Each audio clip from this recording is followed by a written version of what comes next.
يا أيها الإنسان ما غرك بربك الكريم۔ اللہ رب العزت فرماتے ہیں، اے انسان، آپ کو کس چیز نے دھوکے میں رکھا ہے؟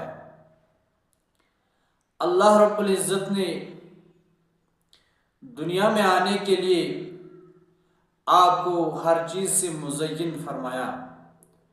اللہ تعالیٰ نے آپ کو 2 آنکھیں دی ہیں، 2 کان دیے ہیں، بولنے کے لیے منہ دیا ہے، کام کاج کرنے کے لیے ہاتھ پاؤں دیے ہیں، لیکن پھر بھی آپ اللہ کا ناشکرہ بن گیا ہے۔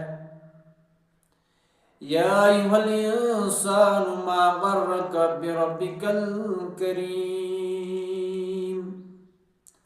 اے انسان، آپ کو کس چیز نے دھوکے میں رکھا ہے؟ آپ اپنے رب کا باغی بن گیا ہے۔ هل أتى على الإنسان حين من الدهر لم يكن شيئا مذكورا۔ آپ وہ زمانہ یاد کرو جب آپ کا مورک وجود اس دنیا میں تھا ہی نہیں، آپ تو موجود ہی نہیں تھے۔ آپ وہ وقت یاد کرو۔ اللہ رب العزت قرآن میں فرماتے ہیں، أَلَمْ يَكُنْ نُطْفَةً مِّن مَّاءٍ مَّهِينٍ۔